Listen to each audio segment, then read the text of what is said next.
And for the record, the agenda that I have up is obviously out of date. I wasn't able to coordinate with Len to readjust that after Mr. Rooks was able to join us. For the record, the agenda that I have, and there's my voice on YouTube. Out of date. So we are live and ready to kick off. Welcome everyone to the March public meeting of the Rider Oversight Committee. I am Stefan Wunsch. I'm the co-chair of the committee along with Wig Zamar. I would like to go around for everyone to just introduce themselves briefly, with Mr. Rooks going last. And at that point, Mr. Rooks, you can introduce yourself and lead us right into whatever you'd like to share with us for what's new from your side. There's really no set amount of topics, but I'll go into more detail. This is more of a getting to know you, Mr. Rooks, as our guest joining us for the first time, and hearing what's new with Keolis and what's upcoming with Keolis. But like I said, we'll do a round of introductions first. I'm in Lynn. Again, my name is Stefan, and I'm before the pandemic, I was a daily commuter rail rider, only from Lynn into North Station, but I'm very well versed with the commuter rail operations, so I can feel a lot of your pain points from Keolis folks. Wig, I'll call on you next just to introduce yourself and then pass on to the next person. Sure. I'm Wig Zamar from Somerville. I've been on the committee about the same length as Stefan.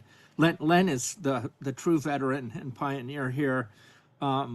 I got on in part because of the Green Line and other stuff in Somerville. I pretty much ride all the services to an extent, including the ferries and commuter rail and Amtrak.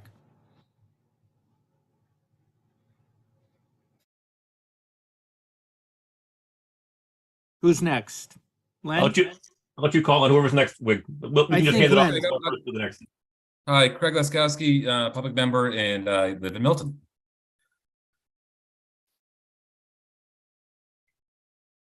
Stefan, it's generally easier if you just run traffic. All right, I'll do that. That sounds good. Amira, want to say hi and officially introduce yourself? Yes, hello everyone. My name is Amira Patterson, and I am the transportation planner at the MBTA Advisory Board, and I'm born and raised in Boston. Excellent. And Len, how about you next? Sure. I'm Leonard Diggins, and I'm the co-chair for the Capital Investment Finance Committee, and I live in East Arlington. Pretty much ride the Red Line every day, 5 days a week, twice a day. Thank you. And Jacob? Hi, I'm Jacob. I live in Arlington Heights. Weirdness. I'm a public member of the Rock, and I ride the bus and the subway just about 5 or 6 times a week. It's the thin air in the Heights. That's what it is. Very good. Thank you, everyone, for joining us. We may still, I'm hoping we're still going to have a couple more members joining, but we're not going to hold off any longer. Thank you again to Mr. Michael Rooks from Keolis, who was able to join us tonight at late notice. I appreciate that very much. Again, Mr. Rooks, we would love to hear from you and from your department, or even beyond your department, what has been going on lately, projects that you are directing, involved in. I mean, it's really just a sort of a casual conversation, which will lead to question and answer and discussion. We're not here to be critical. We're just looking to hear what's happening, and if you have any particular pain points in your teams. We try to not only be a bridge between the rider and Keolis and the MBTA, but also assist with going the other direction. If Keolis and MBTA feel like they can't get messaging out to the riders or even to the legislature for needs that arise that way,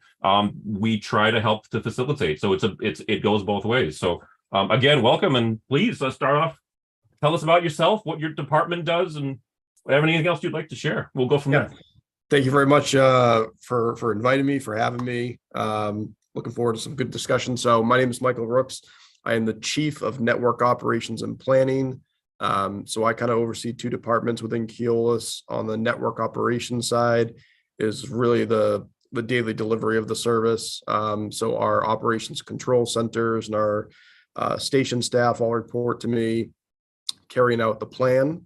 And then on my planning side, they kind of have two responsibilities. One is around construction projects and what, modifications we may have to make to service to accommodate those projects, as well as the scheduling side. So my team is the one that creates our schedules that we change twice annually.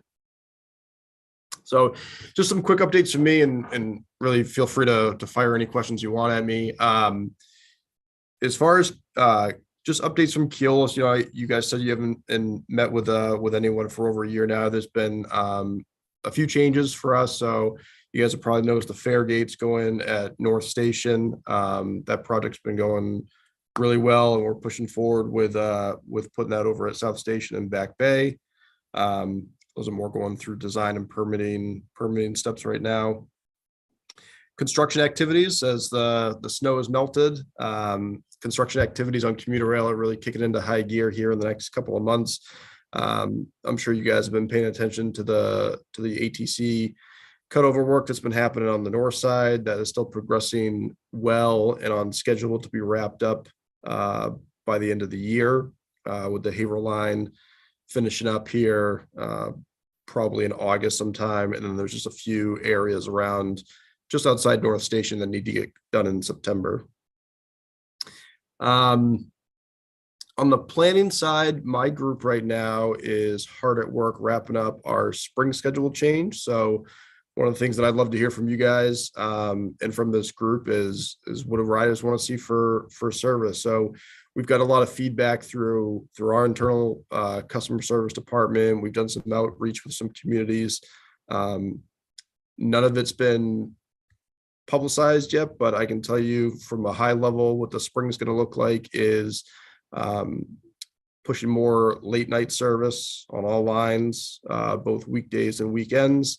And then we're also trying to add in some more peak period service on select lines that we've really heard from a lot of communities about, whether it's overcrowding or just more service options. So that's been selective to this point, just based on what we've seen for need and what we have for crew and equipment restrictions to facilitate those.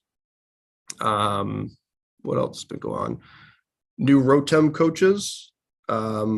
We have our first 4 as part of an add-on order that MBTA procured a couple of years ago. The first 4 have come up on the property now and finished accepting testing.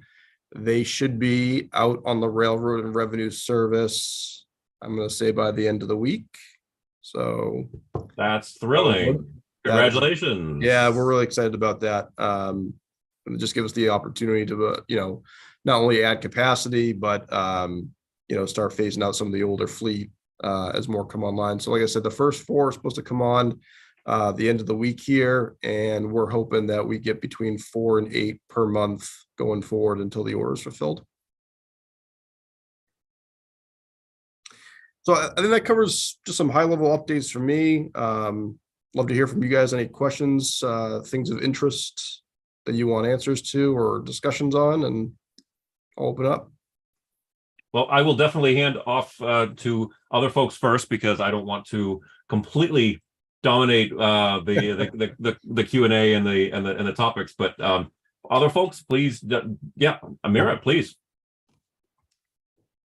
First off, thank you, Michael, for being here and being so thorough. I mean, that was all in all great. My question is, what is the full order of coaches that you are expected to get? It is 83. Wow.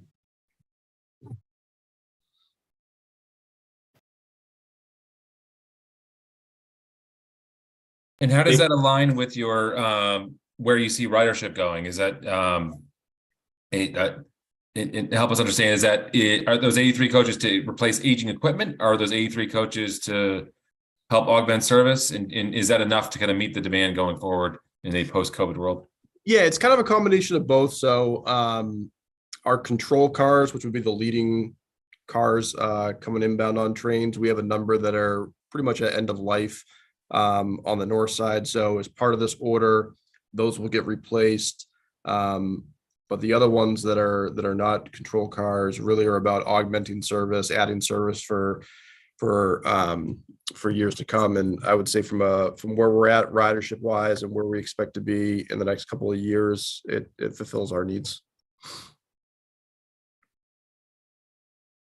That's great.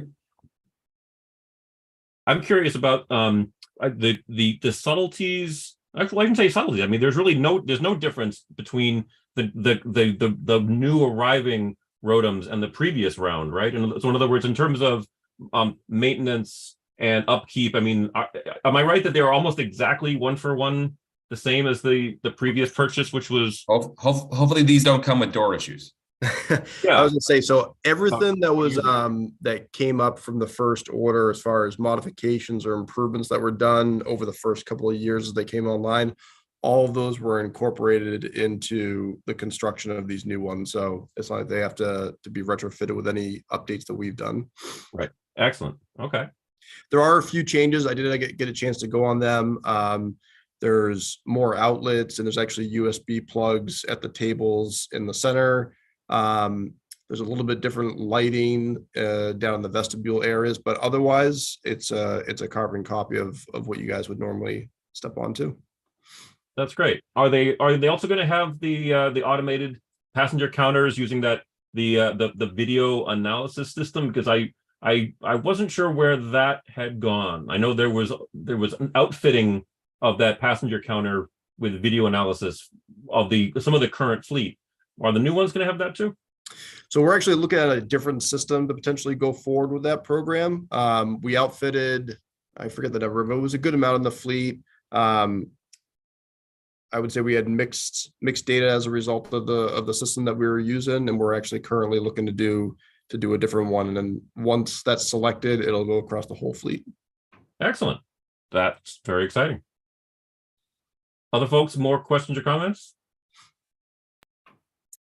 Well, I have a question for you, Stefan, and for our guest as to how the episode in Lynn is working out at this point with regard to service. Yeah, this around Lynn Station. Yeah. Yeah, so the latest that I've heard on the MBTA side is they're working on approval for construction of some temporary platforms that would be installed. I don't have a timeline on that, but assuming that goes through that process and is approved, we'll be able to reopen service to Lynn while the full construction of the station is taking place. I guess my only question about Lynn Station, which by the way is like just a few blocks away from me, disclaimer, are you incorporating any changes into the spring schedule for those temporary platforms? I'm imagining not. It's probably not going to be until 2024 that you even start looking at the reopening for the temporary platforms as far as scheduling goes. Yeah, I'm not sure. Like I said, I'm not sure on the timeline of it, but yeah, certainly nothing in the spring schedules. Okay. as far as any changes at Lynn. Okay. I have not heard anything through the local community of anything particularly egregious about the Yankee shuttle bus replacement. I mean, of course, it's a shuttle bus going from Lynn Station to Swampscott Station. I believe it adds 20 minutes to what your trip normally would be to and from Boston to Lynn, but I mean, it's from what I've not heard about it, I believe that shuttle bus is working smoothly for what it is. And I will say that the schedules, publishing the schedule so clearly to show shuttle bus arrive, depart, coordinates with the commuter rail schedule. I thought that was very well done. Yeah, it's great. Thank you. Can you tell us more about do you have maybe any data or what sort of customer feedback? I mean, I'm thinking it might be very negative feedback about the Fairgate rollouts, particularly at North Station. I mean, the media coverage seemed to indicate that it was problematic as seen by most riders, but I'm also interested whether you had any metrics on like the dwell times to enter, but also I'm curious if there's any available like any reduction in fare evasion at this point, or even any other unexpected benefits to it. Yeah, we do have some data on it. I don't have it handy right now. I'll comment on the kind of the customer feedback that we got. Obviously, when the gates first went in, it's a change to everyone's daily commute, what they've been used to. So a lot of colorful feedback, I would say, the first couple of weeks. But really, it was almost once you hit like the 2-week point, the feedback just dropped off. It became business as usual. So I thought that was good to get over that hump of really getting used to a new system. I can tell you anecdotally, as far as the metrics on fare evasion, there's been a vast increase in commuter rail revenue compared to prior to the gates. That's great to hear. Yep. Did you have to coordinate that with Amtrak at all? Yes, absolutely. Yep. So Downeaster riders also use the fare gates as well. And just on that interaction, how do you interact on scheduling? I'm always surprised that there's no Downeasters going north early in the day. It seems to me that there ought to be some, but that may have nothing to do with you. I guess I'm just wondering if the commuter rail just needs the platforms more than the Downeaster early in the day. Yeah, so my team actually meets with Amtrak has an entire scheduling team that's based out of Delaware. They do all the schedules and service planning for the entire network across the country.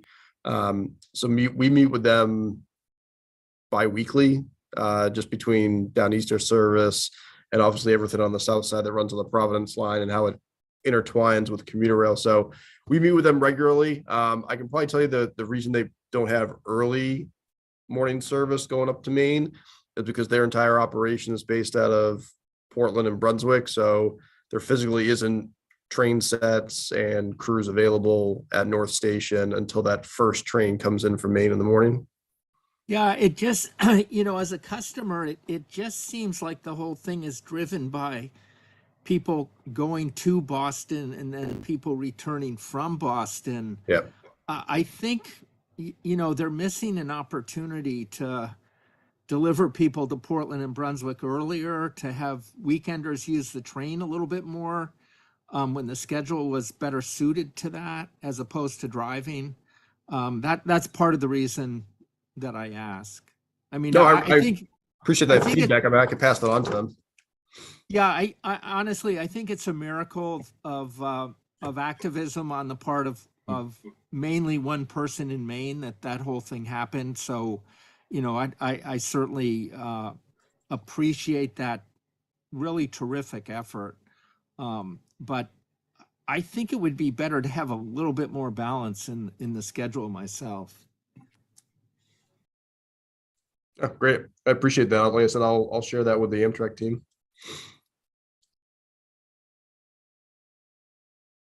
Before I go to something else, Craig or Jacob or Len, anything you want to bring up or ask? Yeah, sure. I've got a couple of questions. Please. Len, you want to go first? I do not. So I look forward to your question, Mr. Deck. Okay. First of all, Mr. Rooks, thank you so much for joining us and for doing such really important work and for keeping aware of stuff. What the first question I had, is there any internal interest or movement in Keolis towards adopting electric rolling stock on the Providence and/or Fairmount lines?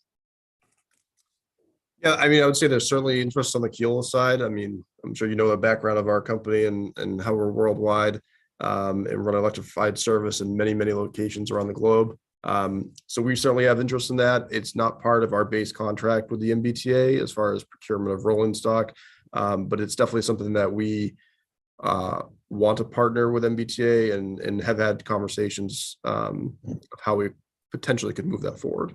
okay, like say this may be a dumb question, but say the call went out tomorrow from the MBTA, from the governor's office. We're pulling the trigger. We're procuring electric rolling stock for the Providence line.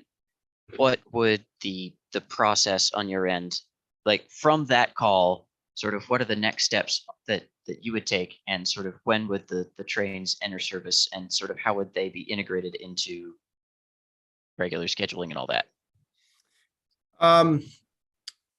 Like I said, I mean, the procurement of rolling stock lives with MBTA. But if they got the direction tomorrow to do that, I mean, some of the questions that we would have as Keolis is how that would impact, maintenance practices, where the trains would physically be maintained. Do they require different facility, different skill set for our workforce? So that's where my initial reaction would be. On the service planning side, depending on what the types of vehicles would be, I'd want to get that into our modeling system to see, what journey time benefits we would see. Usually electrification, you see journey benefits on acceleration. So we've done some modeling using Amtrak rolling stock to see what that would look like on commuter trains, to see how much time it would save. Those would be the first things I think on the Keolis side we would do. As far as a timeline of when that would show up, that's really more of a question for MBTA, but I mean, you could probably look to see what they've done for other rolling stock procurements as far as the timeline from the time it goes out for a bid, or design, bid, award, and construction. We'd be looking at quite a few years away from right now. Okay. My second question is, we've had a couple of Keolis service planners on before, and this is a question that I really like asking. What's one piece of sort of software or in a organizational change, and one piece of concrete infrastructure which would make your job easier? Like, are there any bottlenecks on the system that really are hard to schedule around? Oh, sure.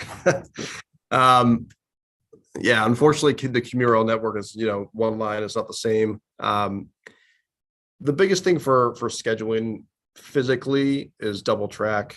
I mean, all lines being double tracked makes it very easy for setting up consistent patterns. If I told you to take a look at, say, a schedule on the Lowell line, which is double track all the way end to end, we've done 45-minute service, we've done 60-minute service, we've done even better than that during the peaks. You have a lot of options, whereas you take a line such as the Franklin line that's got single track in a number of locations, or any of the old colony lines that are predominantly single track the entire way, it becomes very difficult to keep adding service and reducing headways when you've only got so much track to work with. So that's it on the infrastructure side. I think your other question was around technology, as far as around the Not service planning. technology, but sort of organization. Are there bureaucratic obstacles, or just sort of organizational obstacles? Like, do you have to, I don't know, fax a document to somebody before approving a service plan for the spring or something? No, we have an internal process that we go through of how we construct it, and then it goes to MBTA for approval. When it goes to MBTA for approval, I'm assuming it goes out to many stakeholders, and I think it depends on whose voice is the loudest sometimes, but it really should be based on need, in terms of what's the ridership potential, what's the best service that we can offer, and that's where we put the resources. Oh, and one more quick question. I know that on the rapid transit side, the T has really been struggling with staffing and retention. Has that been the same or different, or sort of less, worse, better? How is staffing on your end? Yeah, I mean, I'll say staffing right now, we're in a good place. I think certainly over the last couple of years, really post-COVID, very much like they've seen on the transit side, we're finding recruiting to be a little bit more challenging. Typically, railroads have had very good retention rates. We still do, but we've certainly seen a rise in turnover of what we traditionally see. But I would say right now, commuter rail is in a good place on the staffing side. One.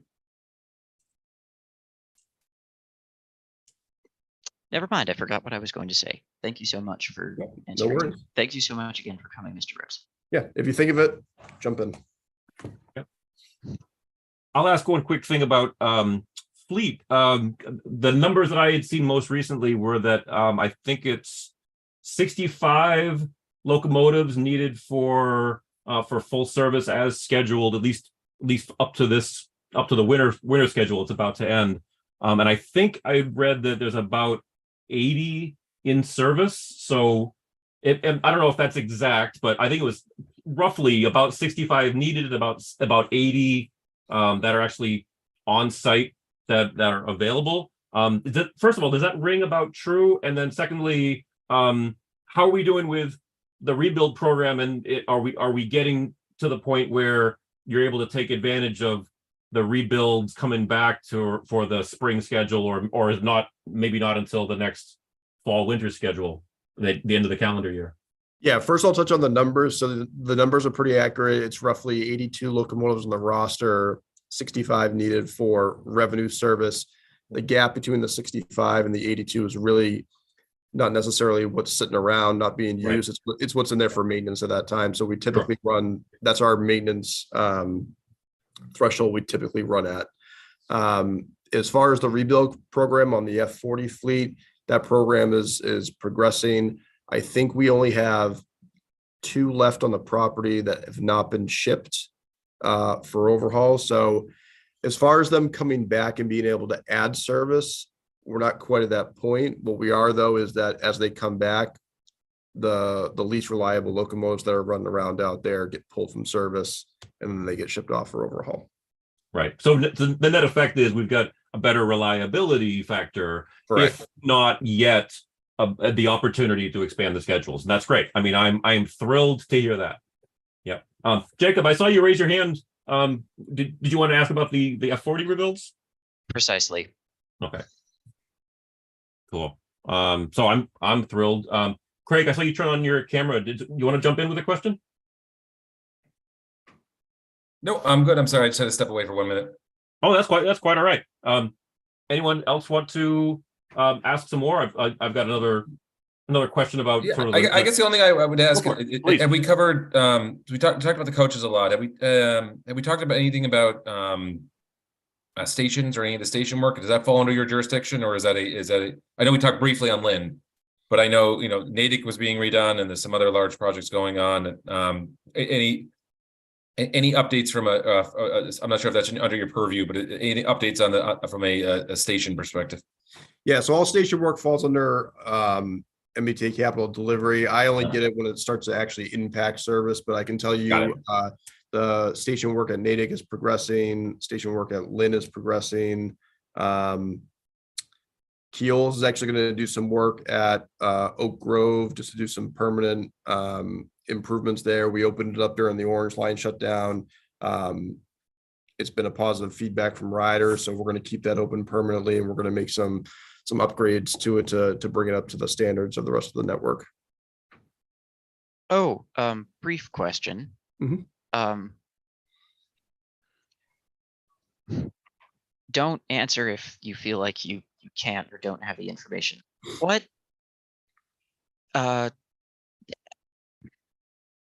you mentioned that Keolis does some station maintenance and track maintenance with Keolis crews, correct? That's correct. Yep. Yep. We have maintenance responsibilities for stations. How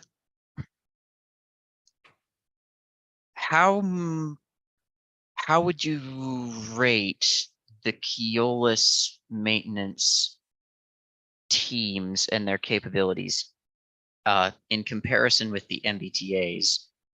And has the T ever asked Keolis for help maintaining T property?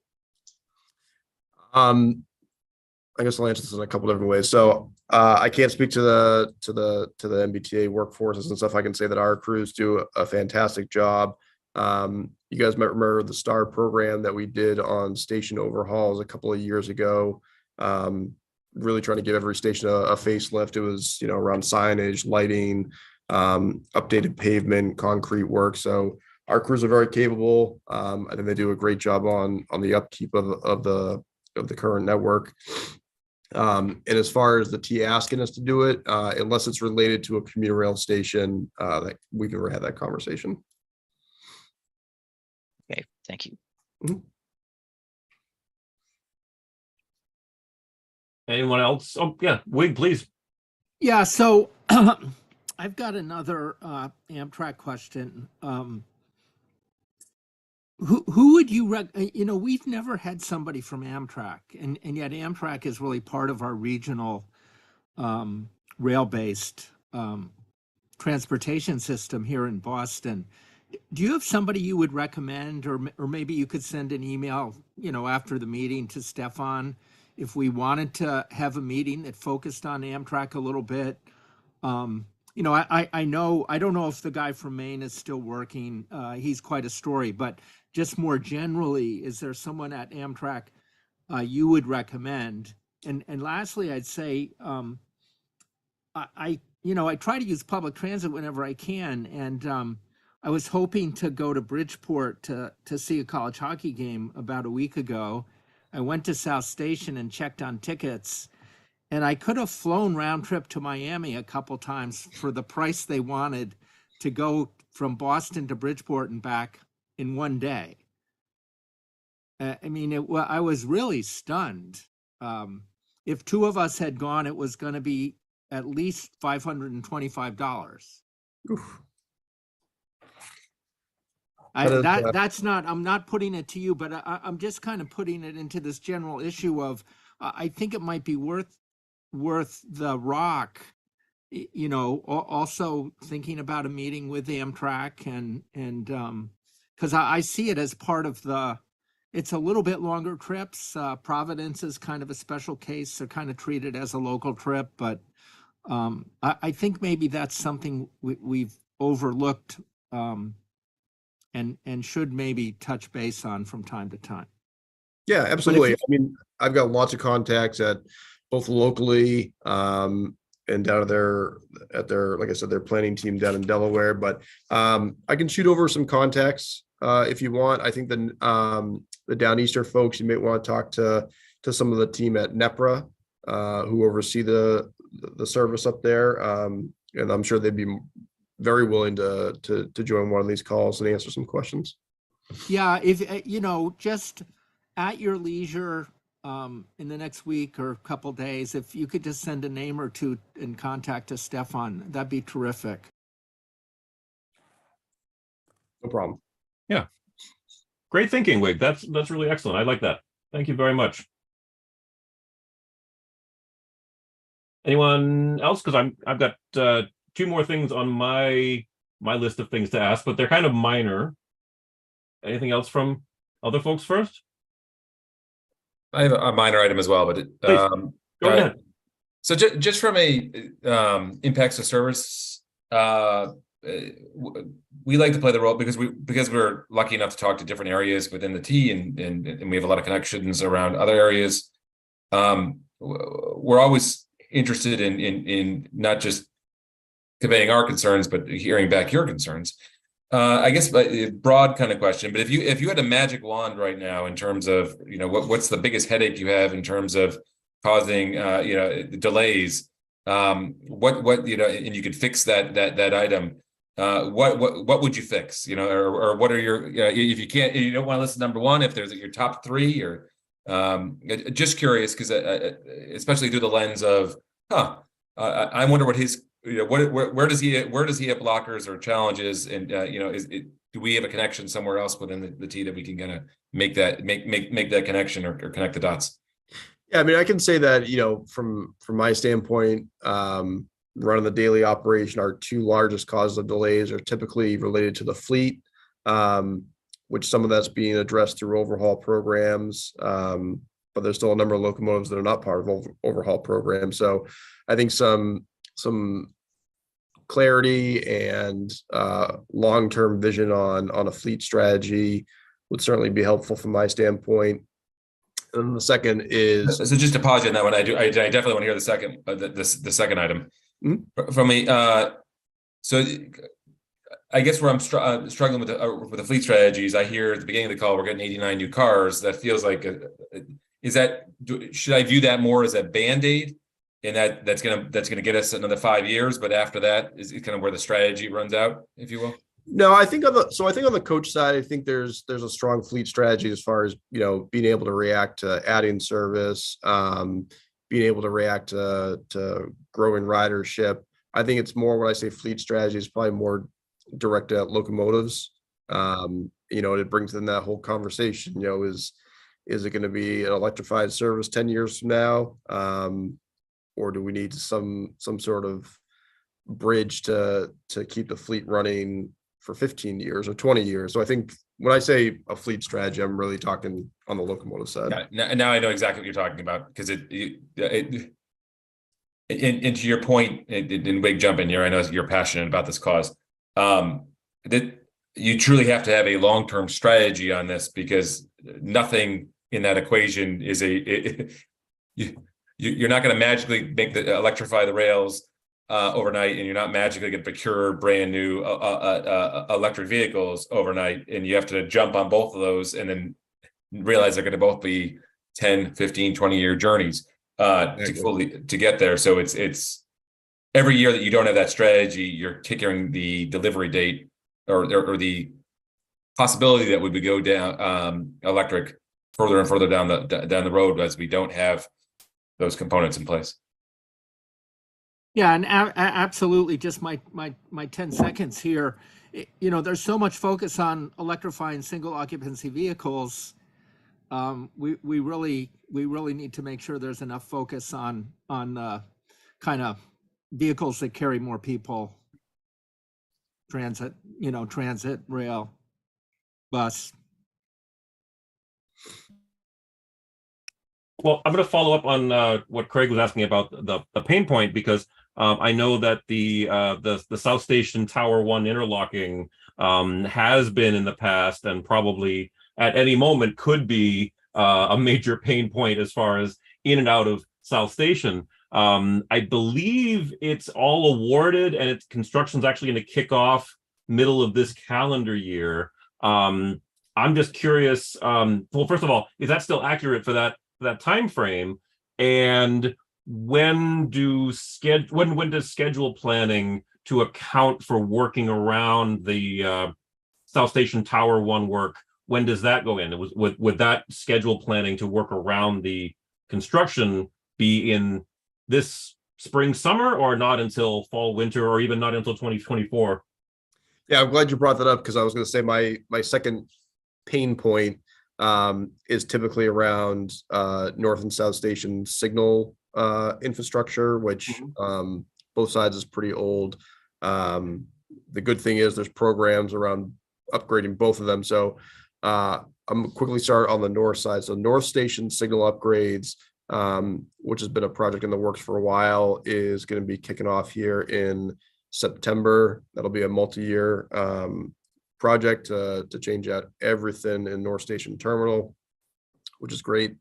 And then on the south side, that contract you probably saw in the media just got awarded. We've already done some of the scheduling planning for that.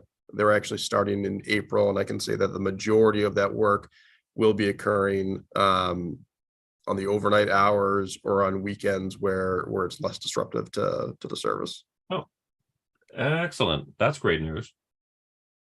Do you anticipate there being any significant number of tracks out of service, or any significant chunk of the interlocking out of service? Because I know every track counts during the peak. I mean, less so in post-pandemic than up till the beginning of 2020, but yeah, like I said, most of that work is planned for overnight and weekends. So what they take out of service for doing upgrades or replacements won't impact service. And then during obviously the normal weekday peak operation, everything's in service at that point to minimize. okay. stress.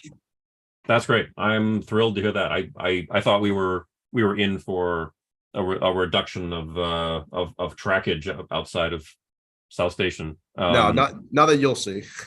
That's great. I'm thrilled to hear that. I mean, of course, I'm on the north side, and that means that I'm going to drag this in because I had it up anyway. I know this is a little further off, the North Station drawbridges replacement. Is that still far enough off that we shouldn't even really worry about it? I think it's a year or two off before any shovels go in the ground, so to speak, right? Yeah. So one of the precursors for doing some of the bridge replacement work is the signal project. So Right. all that work needs to be done first before we move on to the bridges. So yeah, I would say you're still a couple of years away from that actually seeing any impacts of that. Okay, sounds great. And then I guess the last question to ask from me is just about the ATC. I mean, people might know automatic train control by the other acronym, positive train control, PTC or ATC. In the back of my mind, I had some vague memory that there was actually going to be a benefit to either on-time performance or the ability to do scheduling. Am I wrong about that? Or once ATC is fully implemented, is there actually going to be a tangible benefit to riders that's more than just safety? I just can't remember. Well, I was gonna say, I mean, first and foremost, the ATC upgrades are really, really driven around safety. Right. On the performance side, I will say, as ATC gets rolled out, we're essentially upgrading the signal system across all lines, which some of the signal systems around here are very, very old. So from a resiliency and performance standpoint, riders will see a benefit of the ATC project just in terms of failures of the signal system or delays. As far as doing scheduling, I don't see really any benefits from that project from a scheduling standpoint. There are some potential for journey time improvements, just the way the ATC and PTC communicate together, the two systems. It allows PTC to function in, I would say, in a more ideal state. Oh, I didn't know that. That's excellent. Yeah. Very cool. And you said that but with 7, I think I would dampen your expectations, right? This is primarily a safety implementation. It's not magically making the train. It's like, oh, well, we have ATC. We can run the trains 200 miles an hour. Yeah, no, it's really a really lot of other problems that are why we can't run 200-mile-an-hour trains. Not the ATT, not this component. It's really, I would say, safety and reliability are the two benefits that you get out of that. Yep, absolutely right. Yep. But and then you said I think you said the last line is Haverhill. Yep. I think you at the beginning, and that's the end of this calendar year. Yeah, so there's some outages that we've already done so far through the winter time. There's another one coming up here in April, and then there's a large one still going through the approval process for the late summer. That'll pretty much take care of the Haverhill line, and then through the fall, there's just a couple small sections outside of North Station that kind of need to get finished up. So overall, the program should be coming to a close by the end of the year. If there's any kind of a ATC PTC wrap up party, I'll bring a case of champagne if I can contribute to it, because it's really huge. Yeah, it is. Yeah, it's been going on for a long time between the two programs, and I'm happy to have the systems, but I won't be sad to see the outages and disruptions go away. Absolutely. Well, I'm looking at we're coming up on maybe it's about 5 of 6. You've been very generous joining us for this amount of time, especially on late notice. I just have to squeeze in. Please. Yeah. I was rude and cut off when he was about to list his second pain point, and we never got to the second. You're right. I'm sorry about that. Mr. Beyond Brooks, the train or the fleet strategy, there was another pain point coming. Oh, I kind of touched on that when he brought up the South Station. So signal system in the terminals was my other pain point. So, if we, as you can probably imagine, if you have a signal system failure on a particular line, yep, that affects that line. But if we have a signal system failure within terminal or the south terminal, you've now affected the entire service on one side. So reliability of those two systems would be my other pain point.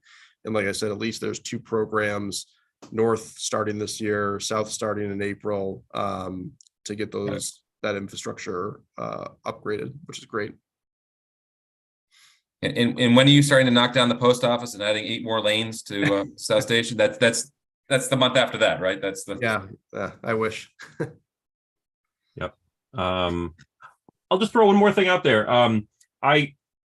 I was so much hoping to make it out to Worcester 2 weeks ago to the RailTech conference. I'm guessing you were probably there along with lots of other Keolis folks. I mean, I know the keynote speaker was Mr. Tajal, the Abdallah, Keolis, yep, CEO. But generally speaking, is Keolis a big player in the kind of regional strategy? Because I was surprised to see that Keolis was participating in the RailTech conference. I mean, I shouldn't be surprised, but I mean, generally speaking, is Keolis giving and taking as an industry leader, like I'm imagining now that they are. Yeah, we certainly want to be, and we try to participate in as much stuff as we can. Like I think I started off by saying, we're a partner here. We're trying to bring our world-class experience from around the globe to Massachusetts, and to help some of those discussions. And I'm actually on the executive board for the Railroad Club, so you can thank me for dragging Abdallah to be the keynote speaker for it. That's wonderful. Excellent. You'll probably see my application for membership coming up pretty soon. Great. I'm sorry I wasn't able to get there 2 weeks ago. Yeah, it was a great event. We had a lot of vendors, a lot of good discussions. Dinner was great. So keep checking our website for upcoming events. We have a scholarship golf outing in May, and then we usually kick back off with another guest speaker and dinner come the fall. Excellent. I'm going to make sure that the links to everything that I've put up in this Zoom are included along with the Zoom and on YouTube as well. Thank you. Thank you for being involved in that organization as well as in Keolis. Speaking for myself, I don't have anything else that I wanted to cover, so I'll turn it back to other members of the committee. Anything else before we wish Mr. Rooks good night and we go back to other committee business? So I have a question regarding the fare recovery. I mean, since you put in the gates, you said it increased a lot. Can you give any numbers? I can't speak to numbers, but like I said, anecdotally, I can say that there's some significant improvements that you see in fare collection post gates going in. All right, thanks. Last call for anything from Mr. Rooks. Okay. Thank you again very much. A real pleasure to meet you, and a pleasure to hear all this exciting work and be able to talk to you. Thank you very much. Yeah, appreciate it. Thanks for having me. Thank you. Take care. So moving on to subcommittee reports next. And by the way, Mr. Rooks, feel free to stay on if you want to, but you don't have to. Yep, no, I appreciate it. Yeah, I got to run to a next appointment, but I appreciate it. Thank you very much. Yep, thank you. Good night. Take care. Okay. I forgot to actually say about public comments at the beginning. Sorry about that. We don't have anybody chatting on YouTube, and unless anyone out of the 6 of us wants to say anything under public comment, shall we move on to the committee reports, subcommittee reports? I will need about 30 seconds to pull up my notes. Len, if you happen to have, I've got the agenda here. Feel free to go first, but you don't have to, because I'll have mine in a minute. Sure. Well, I'll go first. So essentially, we talked about the preliminary version of the capital investment plan. It's interesting. They get better and better with the information that they provide. It's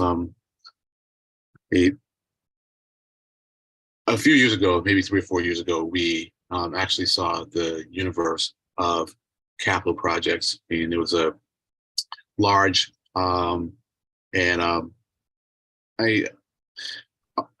trying to come up with the right word. It's a large spreadsheet with a lot of redundancy in it, and no clear organization to it, but you did get to see the universe, and so we've seen that only once. This time, what we're seeing though is I think it's on the last slide in their presentation, and you see the number of projects that they received and the cost of them, and the number of projects that they approved. Tell me if I'm going past it, Len. Sorry. Yeah, no problem. It's no, I have to look away because I find it a little distracting if I look at it. Oh, I'm sorry. Should I not pull it up? Yeah, that's wrong. No, you can. It's just no. I'm sure other people I'm helpful, but that. Oh, okay. It kind of surprised me. No, I'm fine with that. I mean, I can look away. That's why I kind of like slowed down because I saw it and it kind of distracted me. But feel free, and I'll just look away. Okay. Sorry, can you remind me which page was it? I think it was the last page in the deck. Okay. So Got it. Let's see, what was I saying? So yeah, so that's that. And actually, Ali Clayman and Jillian were thinking about joining us tonight, but they just couldn't work it out. And the timing is such for the public comment period, means that they won't be able to make any of our other meetings before the public comment period is over. So we are invited to attend any of the sessions that they're having to talk about the capital investment plan.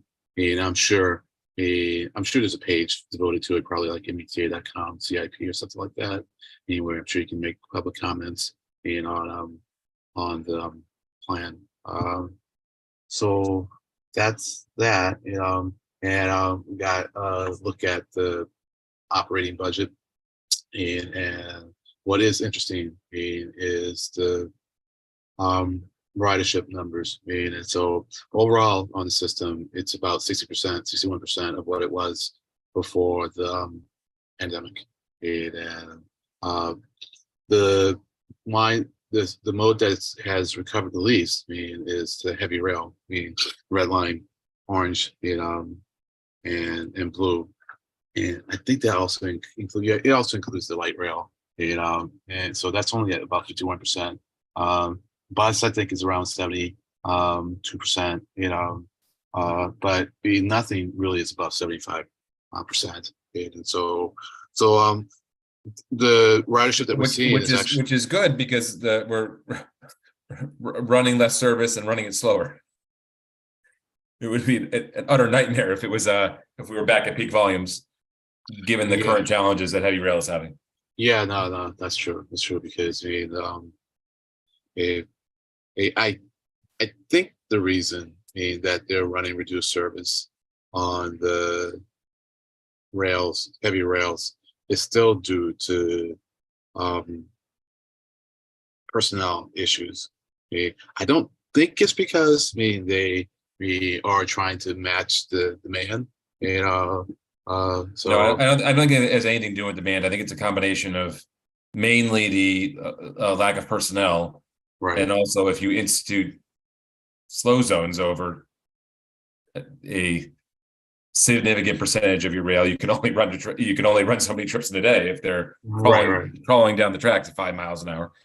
Right. But yeah, I was just trying to make sure that I knew that I was right about the reason that the number of the service is reduced.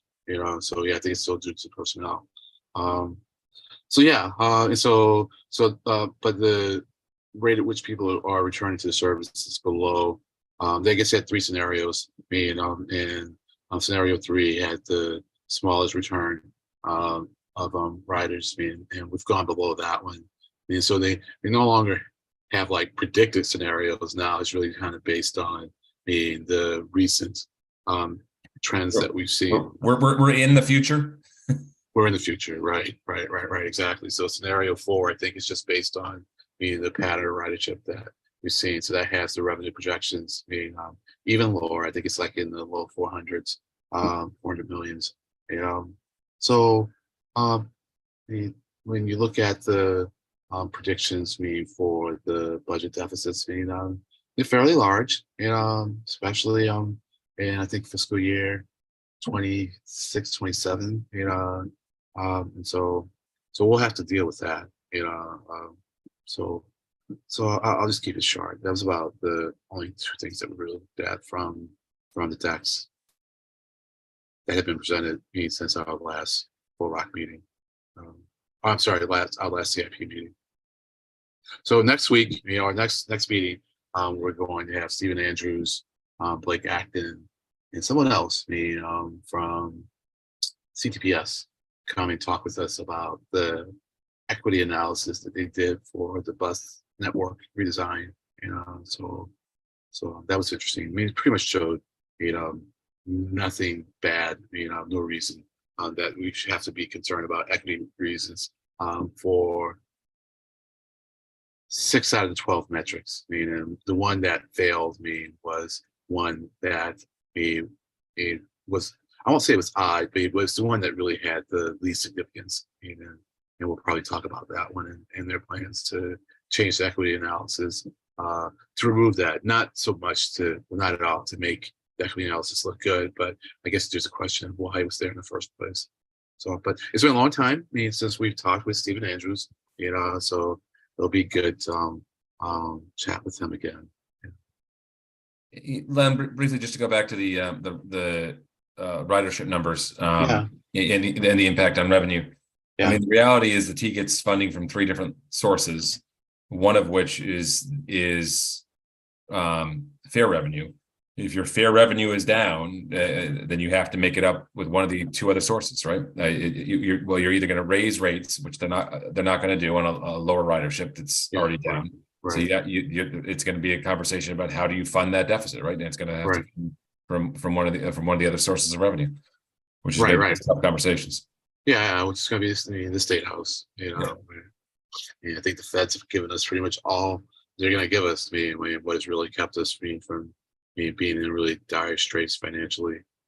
For the last couple of years, it's been the ARPA money, or whatever bills were associated with the pandemic. Have been what have plugged the holes, and that will be going away. Do we have any sense of how similar the MBTA is to other regional transit in terms of the revenue shortfall because of lack of return of ridership?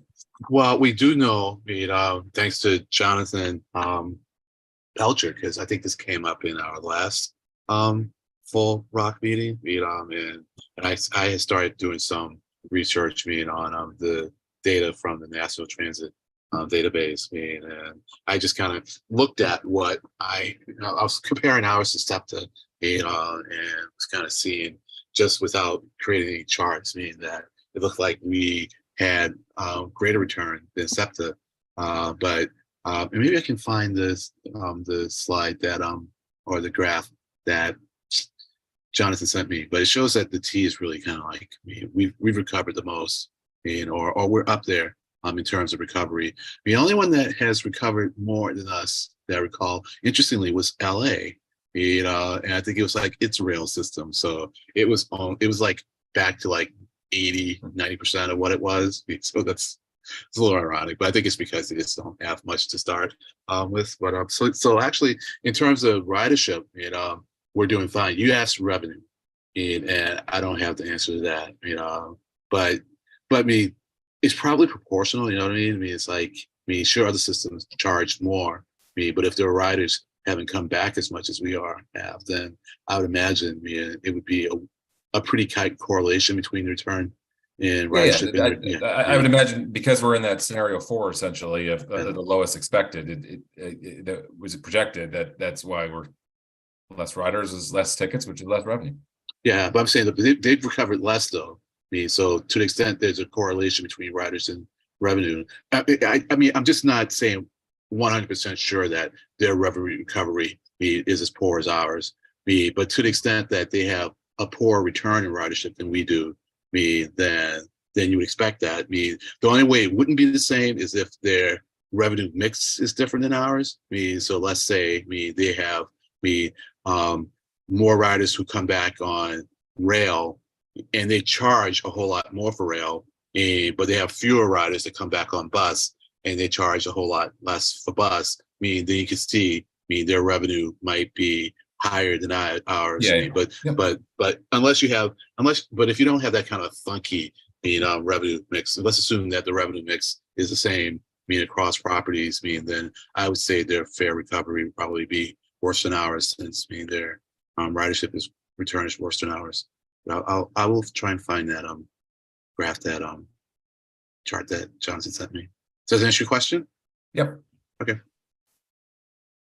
Probably have to consider those numbers in light of the percent increase in work from home. In some areas of the country, there's been a lot of tech layoffs, not quite as much as here. The other thing, if you remember from the middle of the pandemic, it was really the north side that dropped off the least, because the north side, the people who ride the buses and the transit on the north side are more heavily environmental justice than the rest of the system. So like the buses in Lynn hardly dropped off at all. A lot more blue collar. I knew the blue line didn't drop off much. Was that really the case for the buses too, or because yeah, I thought the buses even more on the north side. That's true. I mean, the 111 didn't drop off. In fact, it maybe even gained. That's true. I didn't really think. But I think it's a different, it's a different workforce. Right. And the buses up there, a lot of the people on the buses there really have no other options. I mean, I don't know if Stefan would confirm, but that's definitely my impression, and that's what the data showed halfway through the pandemic. Well, I guess the buses are back about 72%. I mean, ferries back about 70%. Commuter rail, I think it's like back about 60, mid-60s or something. Yeah, and just one other thing, if I'm going to meetings out of town, they're usually East Boston, and it's pretty crowded, I have to say. When I go to the meetings and also when I come back, it's pretty jammed. On which modes? Well, I'm mostly using subway. Yeah. Well, what I find a lot now, because I'm going to Boston every day, I'm on twice a day, and more often than not, especially on my return home, there's a long wait for two trains that come fairly close to each other, and so it's and by fairly close I mean anywhere from 2 to 5 minutes. I'm hearing an echo. 2 to 5 minutes. And so I'll usually let the first train go by, and then the second one's not crowded at all. Yeah, and I'm finding the same thing even from South Station. Yeah. So I imagine what's going on is that given the headways that they're using on each line, it's such that they end up being pretty close to each other. Once they combine onto one track, so probably they release the Ashmont train and the Braintree trains, whatever time they do, because I'm sure they have a rhythm or a cycle to them, but then they pretty much get in sync when they combine, when it becomes one track. So do you have the numbers for ferry ridership in this data? Yeah, in that fiscal year 24 deck, it has the ferry data. Yeah. Thanks. I do think that the fact that ferries have recovered more of their ridership than heavy rail, percentage-wise, seems to be an indication that it's not sort of rich white collar workers not returning to the office anymore that isn't driving the current state of subway ridership.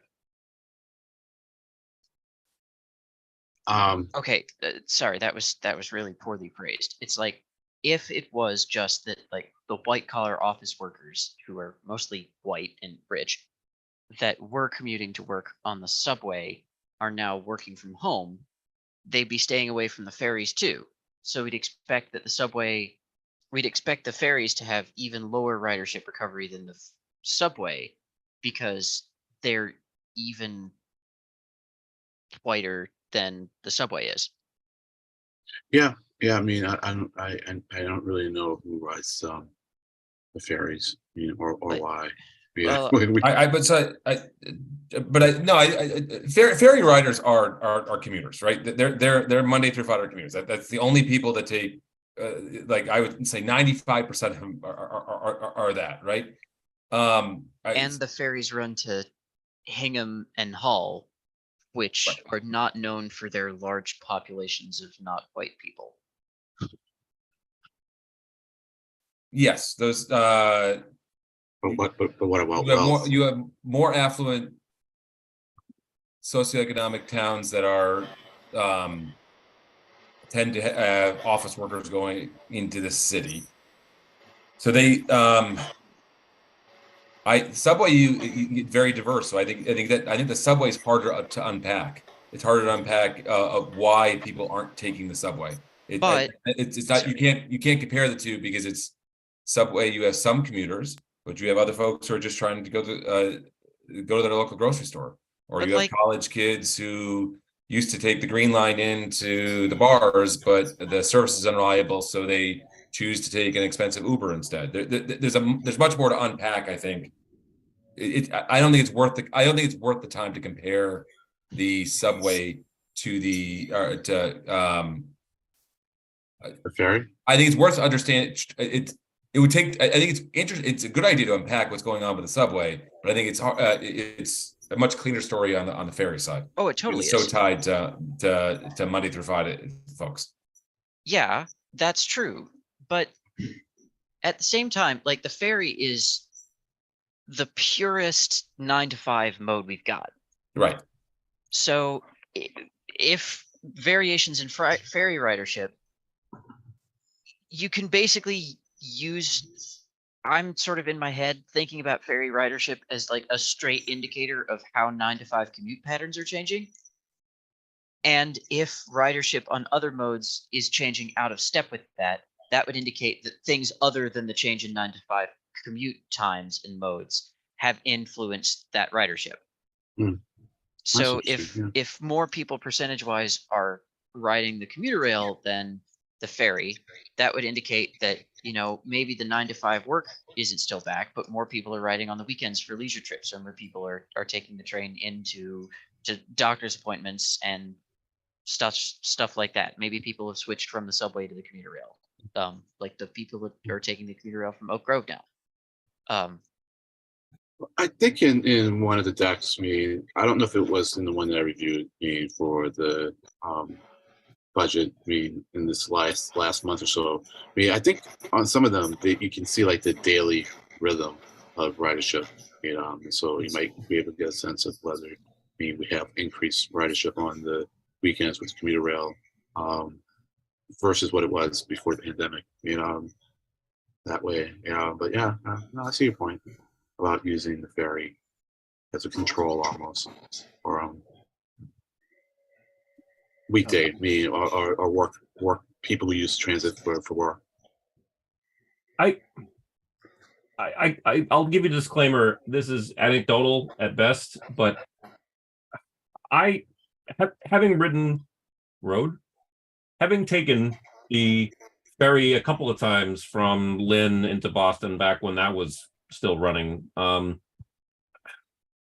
it's a much more open, breezy experience. And I don't want to say that there's any evidence. I don't even want to say that I'm speculating this, but I just want to say maybe the ridership on ferry is partly due to the fact that it's a much more open vehicle and you can stand outside. People who taking the ferry, who are returning to the ferry or continuing to take the ferry, could be just simply experiencing less of a degree of concern of viral transmission. I mean, certainly the ferry environment is much more open air than being in a confined environment like a subway of any kind. I know that I get the MBTA survey things frequently, and one of the questions they ask is, how concerned are you about COVID safety on the subway? Mhm. So I'd be interested to see sort of how concerned transit riders still are about COVID transmission. Yeah. Well, that's a good question. Yeah, I've been wanting to talk with someone who does the surveys. I mean, I'll see if I can reach out and find someone who's doing the surveys to talk with us. So yeah, that's good. So and the ferries, I mean, there are few trips, right? I mean, like, how many trips a day are there? Well, I guess I don't need to answer that question, but it's like it's few enough. I mean that probably the reduction in service isn't that much, if at all. But also, I think it's just very predictable. I mean, right? You kind of know when your ferry's going to leave, you know. And to that extent, it's kind of like rail, I guess. I mean, like, kind of know when it's going to leave.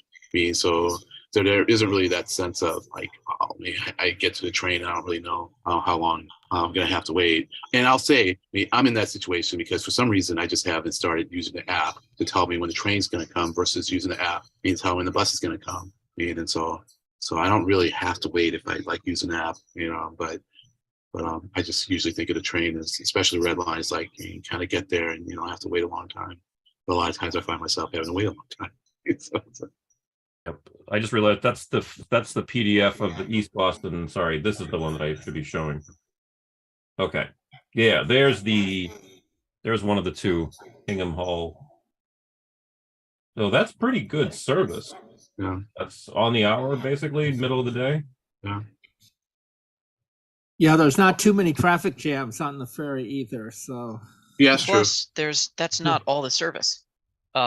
Some of the Hull or Hingham ferries run direct to Rose Wharf as well. I'm pulling that up now. Yep. Yeah, technically, I actually work for the company that runs this service on contract for the T. Hmm. Cool. Yeah, Well, yeah. so- that side. I don't work the ferry boats, but I'm standing on the dock a lot, seeing the ferries pull in and out. you know, there's all there's.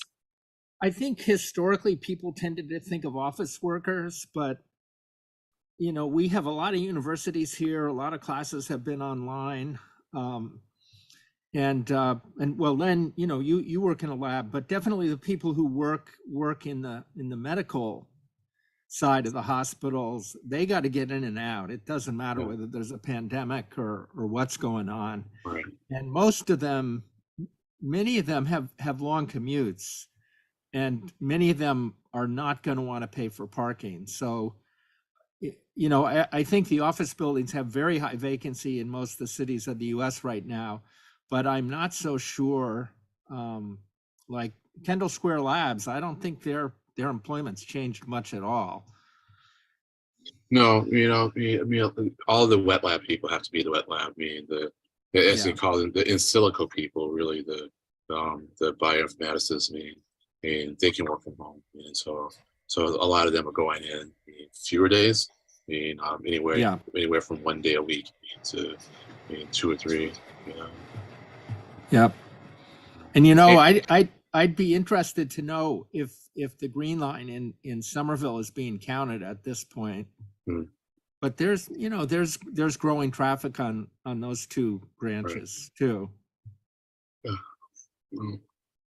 Well, I think when service does come back on the train, I mean, and also I think there are other safety concerns, I mean, than just COVID on the train. You know, I mean, certainly ridership may come back. You know, but yeah.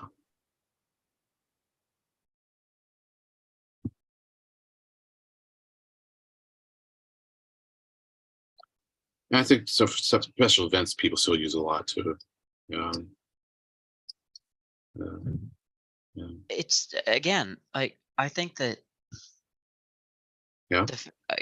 One of the I don't think that sort of lack of traditional commutes is an excuse to have this low ridership anymore, because the ferries are, again, primarily the ferries are better and they're even more focused on regular commutes, which seems to indicate that people are staying away from heavy rail subway because of perceived or actual lack of reliability in service.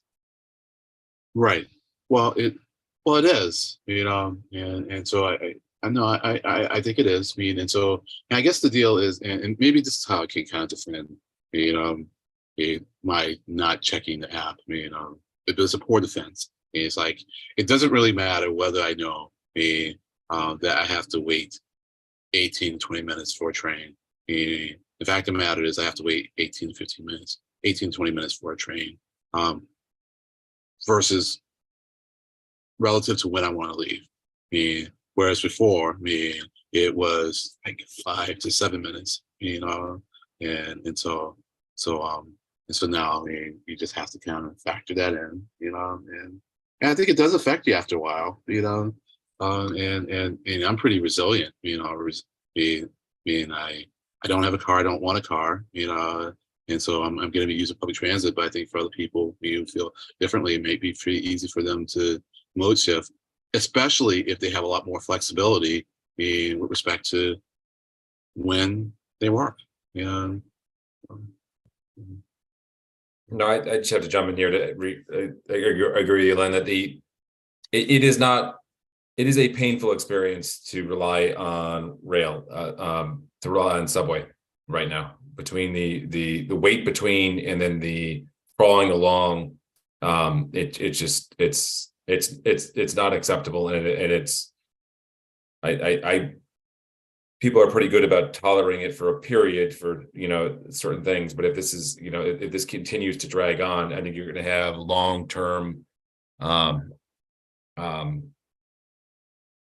would say feelings. It's going to harden feelings about the system, and it's going to harden feelings. People saying, "Oh, I'm not going that near that. I can't ride the subway." Right. Hey, look, I'm a guy, and I'm still fairly strong, But I'll tell you, there's just times when I get on a train, I don't feel safe, and it's like, there's just unfortunately a lot of untreated mental illness, in our society, in our town, and it's very unfortunate, that we as a society are not taking better care of the mentally ill, but they're gravitating towards the subway system. And I get on a train sometimes, and if I see, sometimes I get on it with a wife, and sometimes it's like I'm going to avoid a car. If I get on, I see 3 or 4 people that are not having an easy time, and then sometimes I'm on a train, and a couple people get on. It's like I'm just on edge. Like I said, I'm a guy, and I feel as if I can defend myself, but I don't want to. It's like I don't want to have to defend myself. First, I don't want to get into that emotional state, and then there are consequences, and you end up having to defend yourself. And so it's like, oh, and so, and so I don't know what the T can do about that one. Because to a certain extent, if the T starts really trying to reduce that as an element, the T is going to get made into the bad guy on it. And so I can understand why more not's being done. And maybe that's not even the resources to do it, but someone has to help out on that one, on several levels. It seems like, again, we were Wig. I remember you talked about this a while ago. When ridership is lower, the percentage of people that are having a good time, there are fewer people to dilute antisocial, for lack of a better word, riders on the subway now. Oh, are you suggesting that the troubled people are remaining as a typical, like a relatively constant number relative to I would say what's the proper terminology even? I don't even know the proper terminology, because I don't want to say homeless, because it's not necessarily a homeless housed situation. It does seem like that people in that situation have ridership in that among people in that situation has stayed relatively constant between over the pandemic and post-pandemic. And of course, there's not going to be any fare box interaction there, so it's not going to be. I mean, yeah, it's going to be anecdotal. Yeah. Hmm. I've a dude tried to annoy me and insult me on the red line the other day until I physically fought him, and I did not give him the satisfaction. And he was hauled off the subway at Central Square, but not before kicking my bicycle real hard. I'm Just sorry it happened. I mean, so nothing like that has happened. I'm still on edge. So sorry, yeah, Jacob. it's okay. I felt really gross and weird. But so then there's that, you know, I mean, so there's yeah. I mean, so I'm trying to think, have I indicated, well, I think usually the case is other. I forget if, I guess there's a little write-in, you know, that you can do sometimes on the survey, meaning that I'll indicate that, you know. But like I said, I mean, I don't know to what extent that's affecting other people.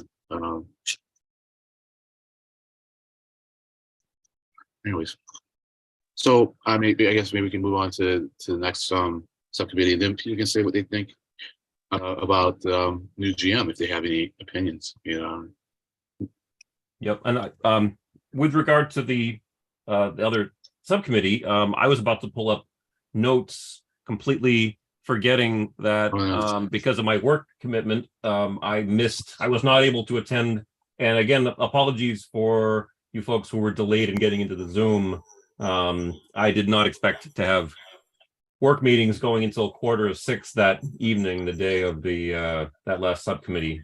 So again, sorry about that, but I'll let somebody else speak for it since I wasn't able to be there. So who was there? Jonathan was there. I was there. I think there's someone else there. Craig, you weren't there, right? Were you there, Craig? You were, no? Yeah, I was there. Okay, all right. So then I'll let you speak to it. Oh, geez. I thought Stefan said he was pulling up his notes. Well, he said, but he wasn't there, you know. Right. Yeah, I was Well, thinking he pulled a fake on me. He said, I pulled up notes and they said February. So and I sat back. Oh, good. I don't have to speak to this. I don't have to bring that. I'm trying to remember. We talked. It's not a big deal. We if there's nothing that comes to mind, it's not worth languishing over trying to remember. No, well, I mean, a lot of times they're interesting. I just don't remember. Well, we were picking Jonathan's brain as usual on a few different subjects, and I'm trying to remember where we focused our time. Right.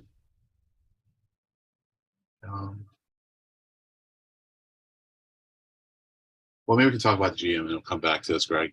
I mean, it was a short meeting though, because it started late, and then I think we peeled off pretty early.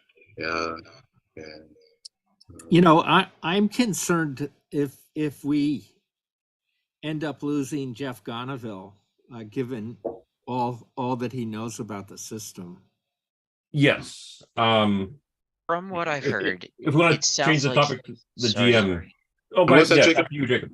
From what I've heard, Gonaville is going to stay on until April. And I've not heard that he's leaving. So it seems like there's going to be some knowledge transfer that will Right. take place of some Right. description, hopefully. Yeah. Well, I think his odds of staying are a lot higher now that he's not going to be the GM. Yes. Exactly. I wouldn't say that necessarily. Sometimes when you go for that top position and you don't get it, He didn't go for it. You feel like you have to fall on your sword and walk away and find the next opportunity. I mean, unless you heard otherwise, I think he didn't go for it. I'm pretty sure he didn't go for it. You heard he went for it?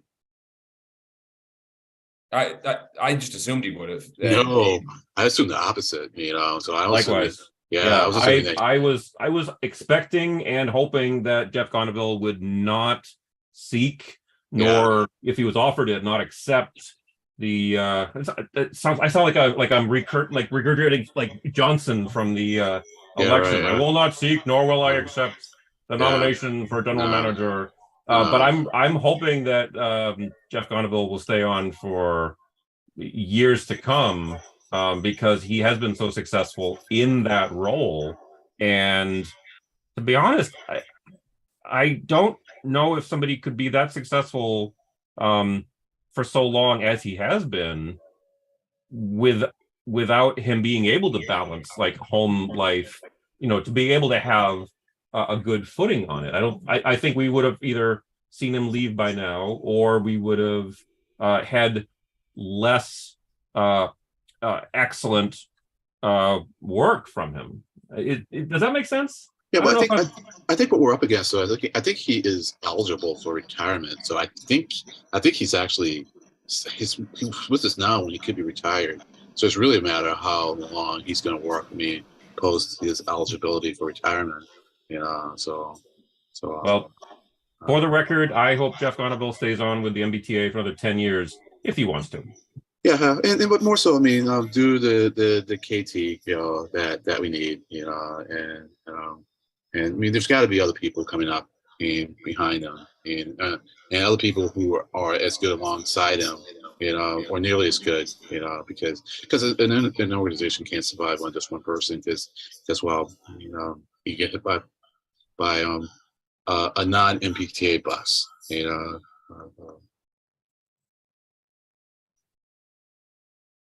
With regard to the GM, I've got to share a couple things. One of which I hope does not come off as being self-aggrandizing. But first, I'm going to mention that yesterday, both Brian Kane of the advisory board and I were contacted independently by NBC Boston, and we both gave interviews and commentary that was picked up and aired during several segments last night.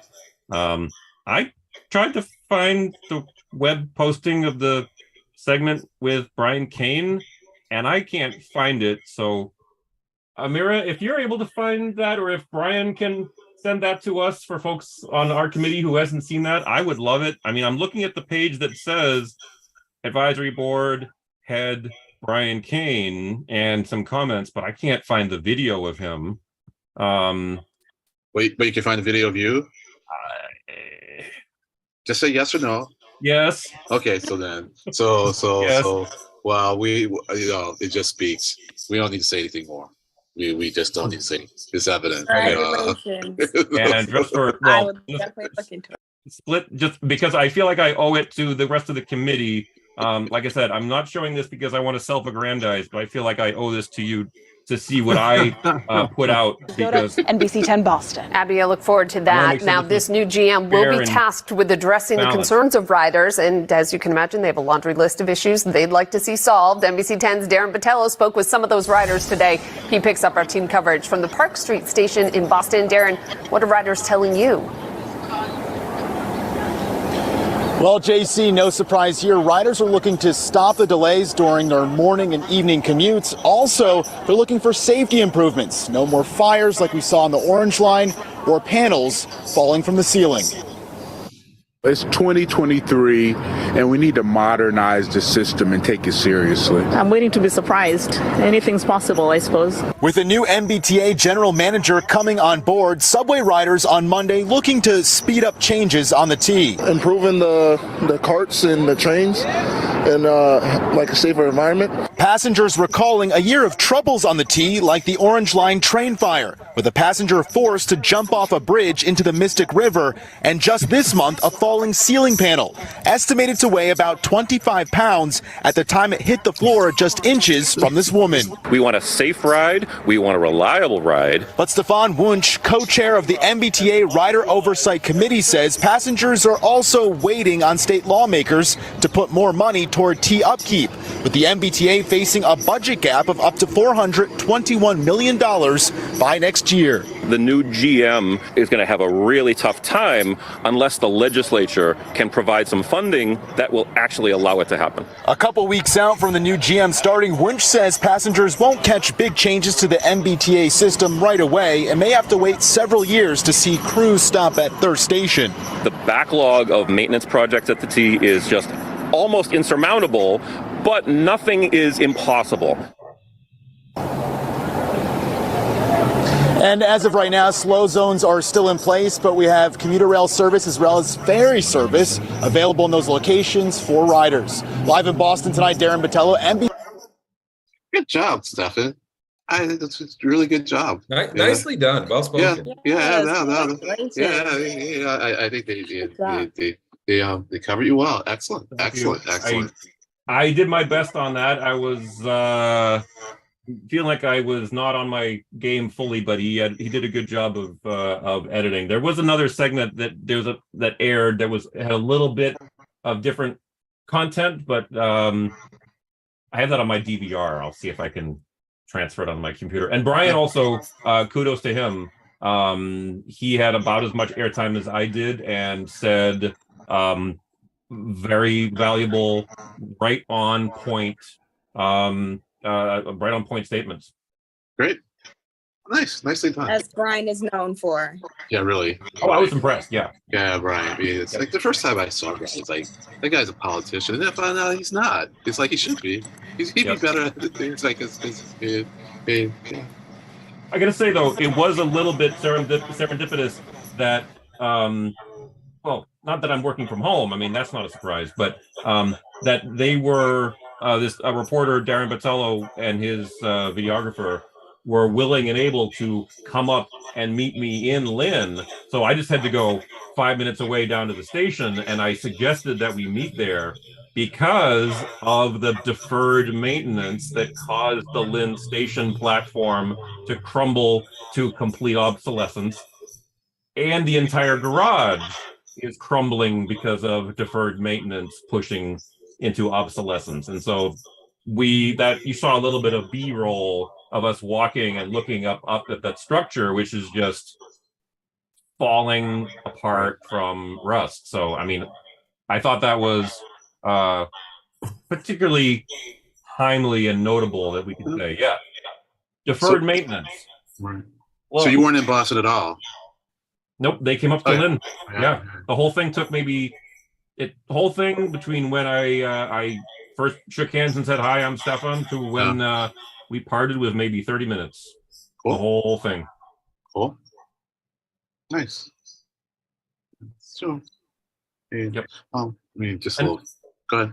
No, just like I said, my disclaimer on that, like I said before, showing you that was not to self-aggrandize. I really feel that whenever I'm making a media presence, whenever I have a media presence, I want to make sure that the rest of the committee sees it, so that you can call me out if I'm accidentally speaking on behalf of the committee, which I try very, very hard not to do, and just speak.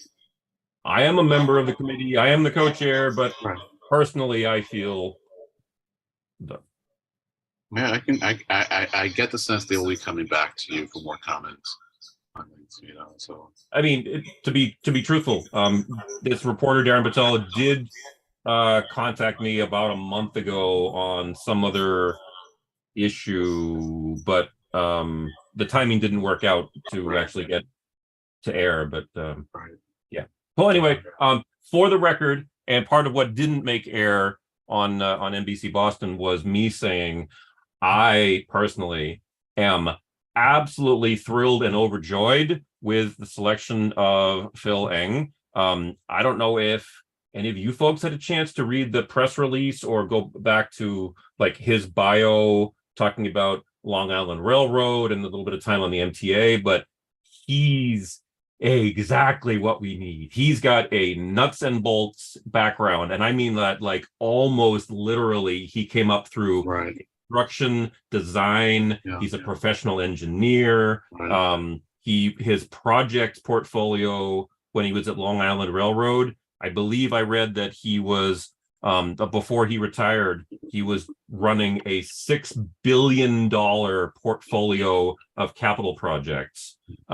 He improved reliability. He rolled out electronic signage and on time, the countdown predictions, all those kinds of things. That was him. That was all under his watch. So he's got the chops for delivery on customer facing services, reliability, the technology, the big dollar, big ticket items, and he's a nuts and bolts background engineer. I mean, I am beside myself with what a great choice he is. That's good. Yeah, well, I didn't know as much. Things I was hearing him say, didn't make me feel particularly confident because it just seemed like they were kind of political type statements. It's like it's a new day. At the T, it's like no, it's not. It's like you're not going to turn things around. In a blink of an eye, and don't even try to give us that impression. It's not like it's not like we have moments at the T. We have good people who have been working under a system that is inadequately resourced. And right now we can't hire folks fast enough. Until you can hire drivers, and more safety people, nothing's going to change much. Now the slowdowns that we're seeing, are due to, that's what we talked about, at the operations. Like, what is it, that happened, with the loss of information that's caused the slowdowns? Because essentially what happened was that they did the safety work and then they didn't have the documentation. So it was like, was the documentation not produced? Was it produced, and lost? And it seems like it just wasn't given to them by the third party that does the work. So it's not like the T runs this contraption over the rails to determine the quality of the rails. Another company does it, and they didn't produce the documentation. At least that's what we're being told. So we need to understand like what happened there. And because it seems like so much of the system is affected by this, it seems like it was systemic on some level, or maybe it's like the way it was always done, but now the FTA is demanding more documentation. We're just not getting the full story here, and so and now I guess they have to like redo all of the tests. That's taking a while, and so only on the green line remaining, I believe, right? Because I believe as of last week, all of red, orange, and blue were back to the usual, just block by block speed restrictions, right? Because we heard the global system-wide speed restrictions were lifted on all lines except for major chunks of green last week, right? So then these slowdowns, then what's the cause of them? I believe it is lingering related to that, the global all system-wide slowdown. But I believe they're only re-inspecting. I shouldn't be saying I believe. I should just be able to pull it up. Sorry. Hang on, because there is a statement of the. But it's due to re-inspection, right? As opposed to so it's an abundance of caution due to re-inspection as opposed to known problems that are indicated. I believe that is the case. Yes. I think it seems like the slow zone database does indicate that on the re-inspections, they found more track problems. They found track problems, is what you're saying, Jacob?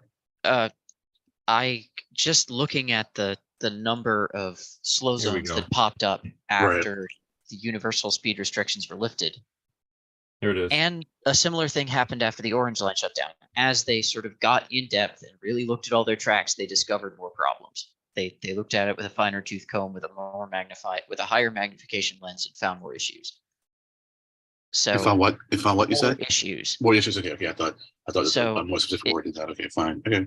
It seems like that happened on a large stretch of the system. Right. So now they looked over the entire system with a fine tooth comb and found a lot of issues. Right.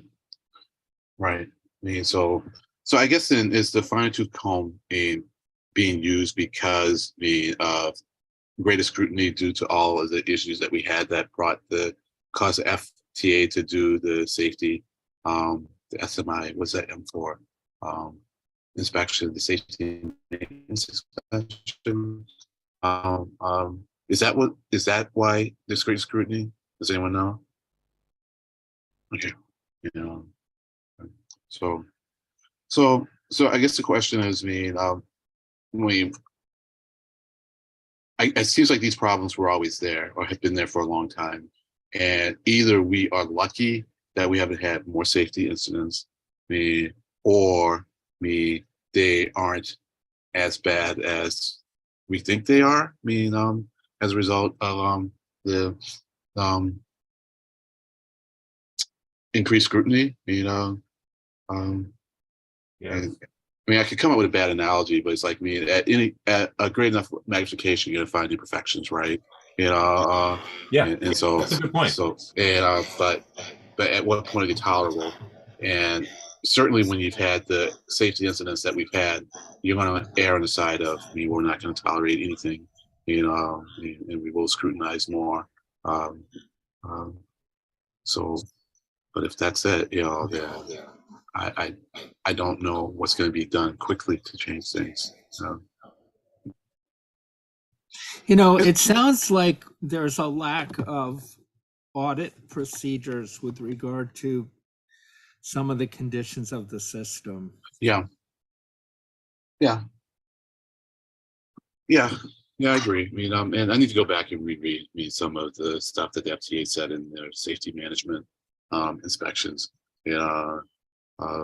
There was like communications issues, and stuff wasn't being reported up the chain, supposedly, and so, and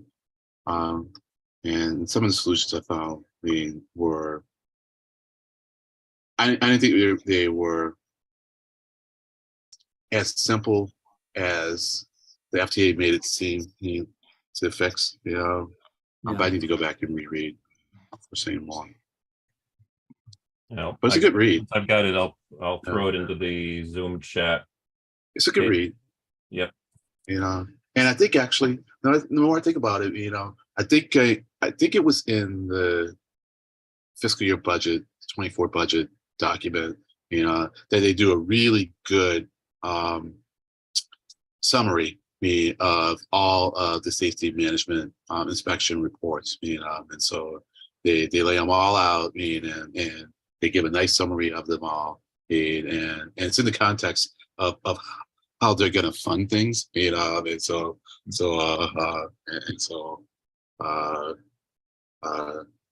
I think like bus network redesign is like the first thing to get less funding. I think they have like 3 different funding scenarios, and the first one to drop off in the scenario 2 is the bus network redesign, but the safety management inspection stuff stays in there, so. Yep, I've got that right here. Here you go.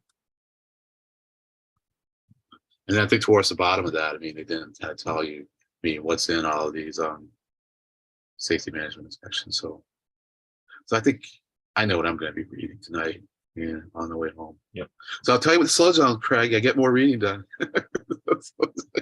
Yeah. Especially in the morning. I just sit there stewing and angry. Oh, Len, if you have a couple of minutes after the meeting, we did want to talk. I did want to talk with you on the phone about something. Yeah, sure. Are we actually in a good place to start wrapping up? I think so. I think we can be. Yeah. Let me check. Let me check YouTube very quickly. No comments on the YouTubes. So unless anyone out of the 6 of us wants to make any final points, I think I've covered. Yeah, I guess I just want to say, I'm still a glass half full person. But I like to set expectations. So it's the half part. I just want to get the 50% right part. But as long as we have that accurate, then I'm a half full person. But don't tell me it's 50% when it's 30%. That I have problems with. Yeah, and I'm so terrible about being sometimes blindly optimistic. My motto is my glass isn't half full; it's 2/3 full. Yeah, but just make sure that it really is 66%. That's the blind optimism in me. Sometimes. Yeah. But I'm certainly glad the folks are focused. So certainly want a governor who's saying, "Well, I don't care about the T because it ain't ever going to get any better. You all go to your cars." So she's making the effort. Just don't want to mislead people. Go ahead. Yeah, that reminds me. Right from the beginning of the day yesterday, when Phil Eng's presentation to the world as the new GM was being made, right from the beginning, it was put out what his salary plus bonuses is going to be.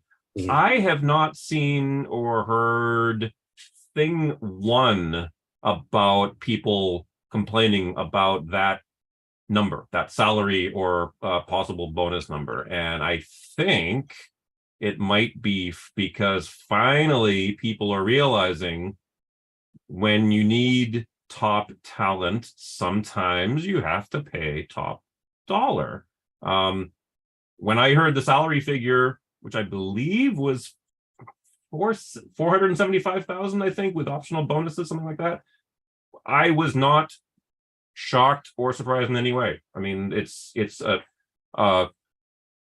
small step up from what Steve Poftak was being paid, and I think for getting someone of the caliber of Phil Eng, again, you should read his bio. I mean, the stuff that and for him to come out of official retirement to come to the MBTA, when I heard that salary plus bonus number, I said, I have no problem with that whatsoever.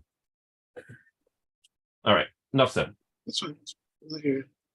I say pay him $1 million in tax of 70%, and have that 70% tax go to transit.